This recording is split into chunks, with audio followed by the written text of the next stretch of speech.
ધારાસભ્ય કુંવરજી હળપતિના ઉઘરાણાના આક્ષેપનો સણસણતો જવાબ। જે મુકેશ અને મિત્તલ ગોટુ પર આક્ષેપ કર્યો હતો તેમણે જવાબ આપ્યો છે। ઉઘરાણાના આક્ષેપને લઈને મિત્તલ ચૌધરીએ કુંવરજી હળપતિને પડકાર ફેંક્યો છે અને કુંવરજી હળપતિ આક્ષેપ સાબિત કરી આપે તો જાહેર જીવન છોડી દઈશ તેવું મિત્તલ ચૌધરીએ કહ્યું છે। હળપતિ બદનામ કરવાનો પ્રયાસ કરતા હોવાનો મિત્તલ ચૌધરીનો આ દાવો છે।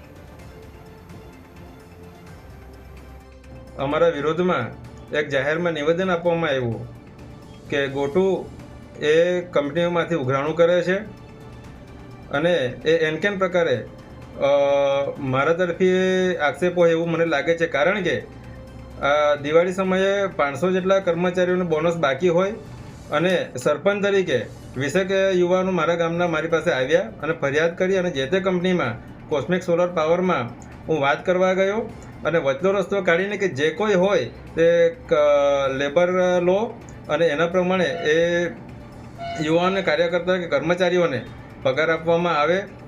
પરંતુ અમને એવું લાગે છે કે પહેલાં તો ચેતરભાઈ વસાવા, પછી આનંદભાઈ પટેલ અને હવે ગોટુ એટલે કે મિત્તલ ચૌધરીને કુંવરજીભાઈ હળપતિ એનકેન પ્રકારે ટાર્ગેટ કરે છે અને કશેક ને કશેક એમની સત્તા અને ખુરશી હાલતી હોય એવું લાગે છે।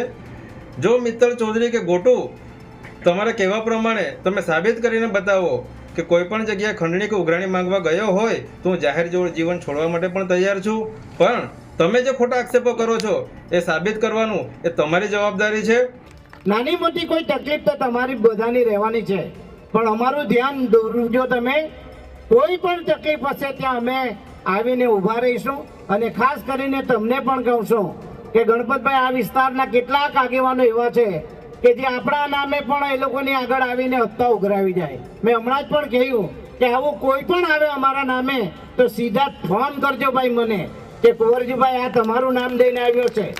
અને હમણાં જ દિવાળીના ટાઈમમાં એક ઘટના બની ગઈ છે, ભાઈ ગોટુભાઈ અને કોઈ મુકેશભાઈ કરીને મારા નામે આવ્યા હતા, પણ આવો કોઈ ગોટુ મારો માણસ નથી ને આવો કોઈ મુકેશ મારો નથી, જાહેરમાં કહી દઉં છું।